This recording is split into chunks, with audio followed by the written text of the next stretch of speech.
নমস্কার বন্ধুরা, আরও একটি নতুন ভিডিও নিয়ে চলে এসেছি। আমাদের এই চ্যানেলে অনেক ভিডিওই হয়তো আপনারা দেখেছেন, কিন্তু আজকের এই ভিডিওটি হতে চলেছে সম্পূর্ণ আলাদা, একটু স্পেশাল। কেন বলছি?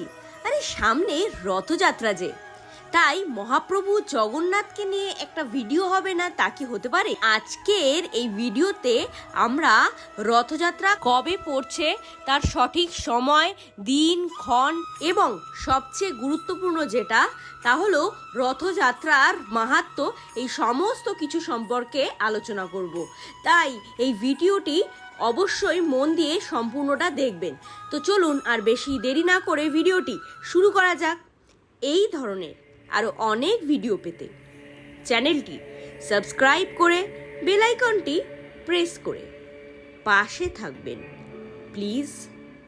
আচ্ছা, আজকের ভিডিওটি একটি প্রশ্ন দিয়ে শুরু করলে কেমন হয়? আপনি কি জানেন সারা বছর মন্দিরের অন্তঃপুরে বিরাজমান মহাপ্রভু জগন্নাথ বছরের মাত্র একদিনই কেন নিজের লক্ষ লক্ষ মানুষের কাছে চলে আসেন? কেন এই একদিন জাতি, বর্ণ, ধনী, গরিব সমস্ত ভেদাভেদ মুছে যায়? আর কেনই বা রথযাত্রার দিন ভগবানের রথের দড়ি স্পর্শ করার জন্য কোটি কোটি মানুষ অপেক্ষা করেন? আজ আমরা জানবো রথযাত্রা 2026 কবে, কোন সময় পূজা করবেন, কি করবেন না, এবং তার সাথে কিছু শাস্ত্রীয় তথ্য যা অনেকের কাছেই কিন্তু অজানা। পঞ্জিকা অনুযায়ী 2026 সালের রথযাত্রা বৃহস্পতিবার অর্থাৎ 16ই জুলাই পালিত হবে। সেদিন থাকবে আষাঢ় মাসের শুক্লপক্ষের দ্বিতীয়া তিথি। সূর্যোদয়ের সময় দ্বিতীয়া তিথি বিদ্যমান থাকায় ওই দিনই রথযাত্রা পালিত হবে। দ্বিতীয়া তিথি সকাল প্রায় 8:52 পর্যন্ত, তারপর তৃতীয়া তিথি শুরু হবে। রথযাত্রার পূজা সাধারণত সূর্যোদয়ের পর দ্বিতীয়া তিথি থাকা অবস্থায় করাটাই উত্তম। যারা বাড়িতে জগন্নাথ দেবের পূজা করেন তারা সকালেই স্নান করে শুদ্ধ বস্ত্র পরিধান করে পূজা সম্পন্ন করতে পারেন।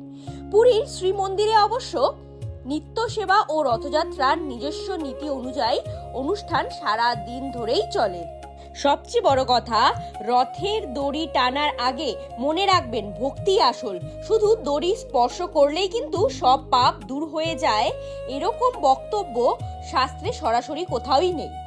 ভক্তি, সেবা ও ঈশ্বর স্মরণই মূল শিক্ষা। আচ্ছা, আপনি কি জানেন যে রথযাত্রার আগে প্রায় 15 দিন জগন্নাথ দেব সাধারণদের দর্শন দেন না? স্নান পূর্ণিমার দিন 108 কলস জল ঢালার পর কি হয়, কাকে বলা হয় অনাসর, এই সমস্ত কিছু সম্পর্কে জানতে হলে আমাদের ওপরে দেওয়া লিঙ্কে আই বাটনে ক্লিক করে দেখতে পারেন। এরপর নবযৌবন এবং তারপর যে রথযাত্রা, এই সমস্ত কিছু আসলে আমাদেরকে শেখায় ঈশ্বর শুধু মন্দিরে নন, তিনি সকল মানুষের, যারা মন্দিরে যেতে পারেন না তাদের কাছেও ভগবান নিজেই চলে আসেন। তাই বছরে এই একবার রথযাত্রার আহ্বান। এ কারণেই রথযাত্রাকে অনেকে ভগবানের জনসমাগম বলে বর্ণনা করেছেন। আপনার ও আপনার পরিবারের জীবনে মহাপ্রভু জগন্নাথ সুখ ও শান্তি মঙ্গল বর্ষণ করুন। সবাই একবার অন্তত অন্তর থেকে বলুন জয় জগন্নাথ। আজকের ভিডিওটি এখানেই শেষ হলো। দেখা হচ্ছে একটি নতুন ভিডিও নিয়ে।